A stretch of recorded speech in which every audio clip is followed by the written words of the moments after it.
Hi friends అందరికీ. అందరైతే ఎట్లున్నారు? బాగున్నారా? మళ్ళా చాలా రోజుల తర్వాత అయితే అత్తమ్మ సర్వప్ప అయితే పెడుతుంది. అత్తమ్మ చేస్తే అసలు చాలా బాగుంటుంది.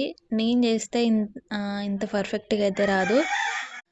మధ్యలో చేసేటప్పుడు ఏమైతదంటే చేసేటప్పుడు బాగానే ఉంటది గానీ తీసేటప్పుడు విరిగిపోతది అన్నట్టు నేను చేస్తే. అత్తమ్మ చేస్తే అయితే ఇంత మంచిగా రౌండ్‌గా వస్తది. చూసిర్రా? వీడియో తీసేటప్పుడేమో పిల్లల గోల, వాయిస్ ఇద్దామంటే కోళ్ళ గోల. ఇట్లుంది నా పరిస్థితి అయితే. ఇగో చాలా వచ్చినాయి. ఈరోజైతే చాలా చేసినాం. తాత వాళ్ళకి, అమ్మమ్మ వాళ్ళకి, మాకు అందరం తృప్తిగా తిందామని అయితే చాలా అయితే చేసేసుకున్నాం. మీకెంతమందికి ఈ సర్వపిండి అంటే ఇష్టమో కామెంట్ చేయండి. సర్వప్ప అంటాం మేమైతే. మరి మీరేమంటారు మీ సైడు? మా వీడియో మీరెక్కడి నుండి చూస్తుర్రో తప్పకుండా అయితే కామెంట్ పెట్టండి ఫ్రెండ్స్. ఇగో కొంచెం ఆయిల్ ఎక్కువ వేసుకుంటే చాలా బాగా వస్తుంది అన్నట్టు. వీడియో నచ్చితే లైక్ చేయండి. బాయ్.